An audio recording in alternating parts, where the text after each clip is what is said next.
Yes. Well, I will give some landmark cases very briefly, you know. Let me think. For example, in 1975, a statute was passed by Parliament giving the president of the local court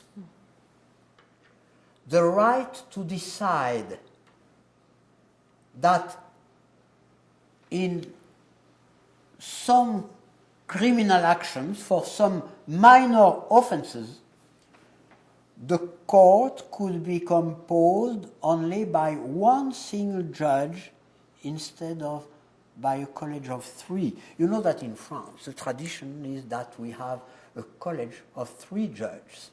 Our courts are normally collegial.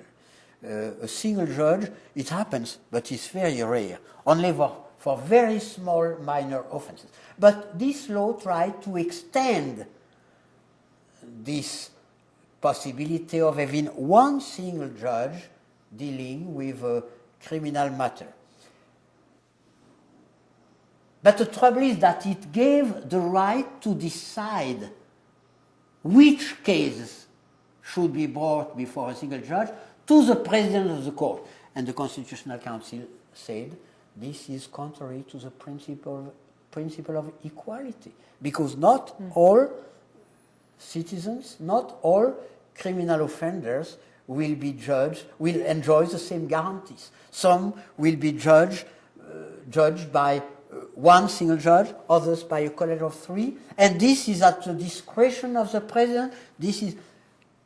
And we may say that this was the right of application of a principle of equality. It doesn't belong to the president of the court to create such inequality. That's an example. Another example, there was a law, and that was also a famous case in 1977 concerning the right of the police to search vehicles on public highways. And that was, 1977. All these cases, it's important to know the date because they are in a certain context. And 1977 was a period when we had in France, and you know what that means here now in this country, a wave of terrorism, terrorist acts. So a statute provided that the police had the right to search a vehicle even without any reason, without any suspicion. No riots in the surroundings, no special, just a way to control. And this law, which was not yet a law because maybe I should have said that, but we shall come back in a moment to that. The law is referred to the Constitutional Council after it has been voted by Parliament, but before it is promulgated by the President of the Republic. That's fundamental.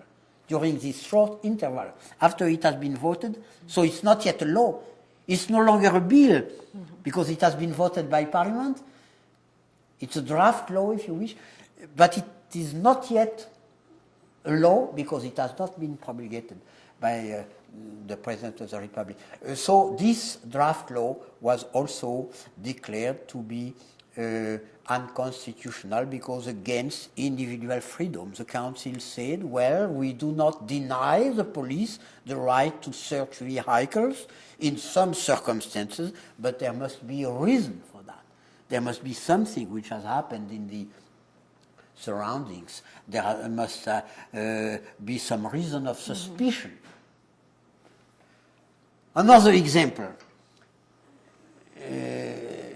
concerning the law of on nationalization. When the left came to power in 1981, after Mitterrand had been elected president, one of the first moves was to nationalize many industries and many businesses, which was a bit silly, by the way, because nationalization could happen in the 60s, but in the 80s everybody had realized already that it was a stupid thing, and the move towards privatization had started already in some countries. But at this time, just at this time, when England started to privatize, France went on nationalizing, but that was just for ideological reasons. Anyway, there was a law on nationalization which was voted in 1981, just a year the socialists came to power. And this law was referred to the Constitutional Council for a number of reasons, you know, because in most cases, when you bring a case to the Constitutional Council, you give 20, 30 reasons. It's against every principle recognized by the laws of the Republic. You know, those principles are so vague, so broad, so general, that you can always find in such general principles as principle of equality and so on, a ground.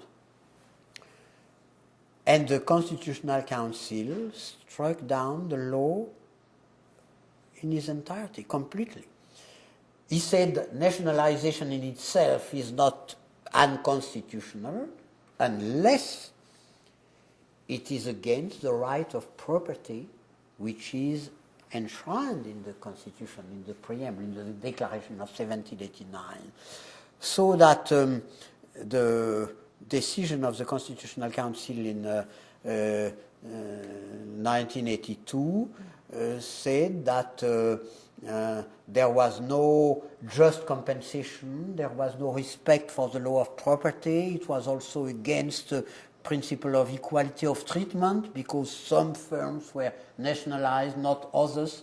So the law was struck down completely. And still, if you allow me, two other examples which are of special interest to me because I am a labor lawyer and they concern labor law. And they are typical of the usefulness of the Constitutional Council. It plays a useful role because sometimes it really prevents some abuses or some excesses by the legislature. One example, in 1982, under the pressure of some political parties and the pressure of the labor unions, a statute was enacted, was proposed, the government proposed a bill providing that in case of unlawful actions during a strike, in case of a strike, there are many unlawful actions which are committed.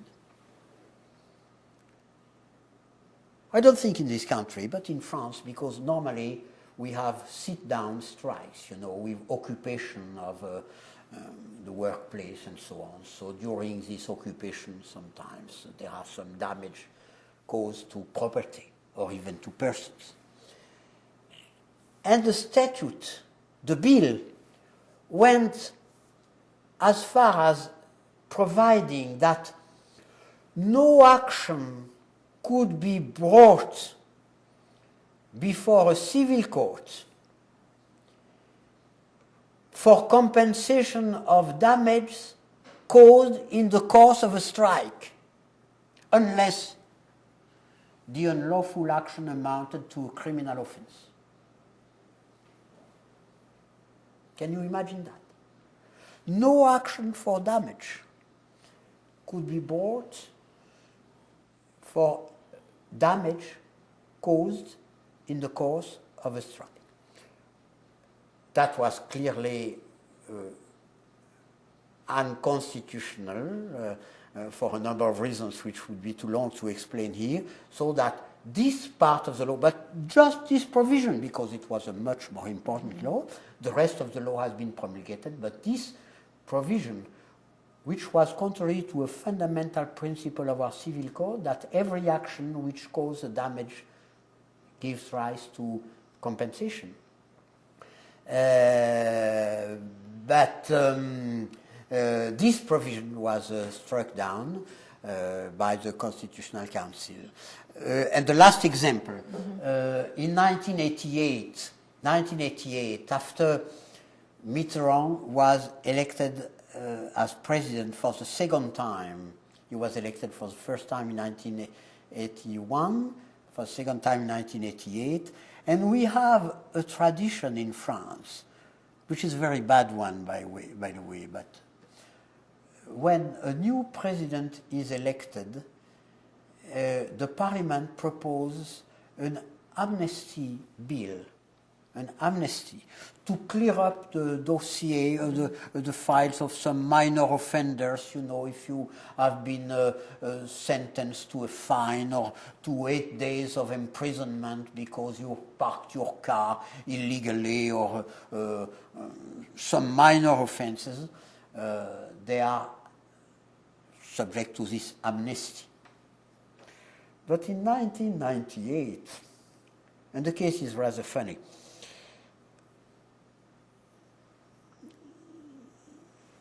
some political parties proposed an amendment to the statute, to the amnesty statute, which was discussed and voted by Parliament, because it has to be voted by Parliament, of course.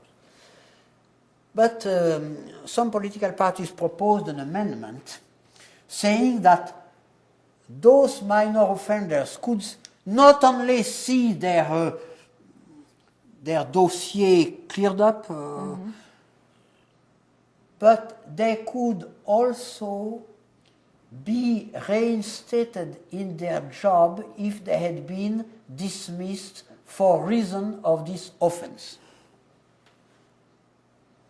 And the reason for that was that, I don't remember whether it was the son-in-law or the nephew or a cousin of one of the leaders of one of the parties, one was one of those.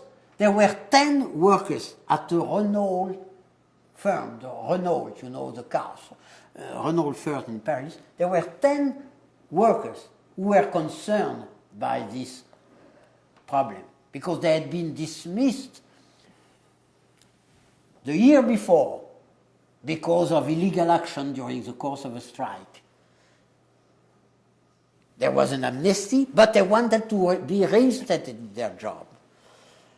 And that was lengthily discussed, I remember. Finally, the Constitutional Council struck down this provision in the law, and the rest of the law, here again, the rest of the law was promulgated, but not with this provision, with clearly created an inequality of treatment. And also that was one of the grounds for the decision of the Council. It was not in conformity with the power of the employer to discipline the employees. And so, excuse me for being too long, but I think that these examples can give you some idea of the sort of thing that the Council is doing. But once again, I want to emphasize the point, because I had not said that before, which is that the case can be referred to the Council only during the short interval after the vote by Parliament, but before the promulgation by the President of the Republic. And normally the promulgation must take place within 2 weeks.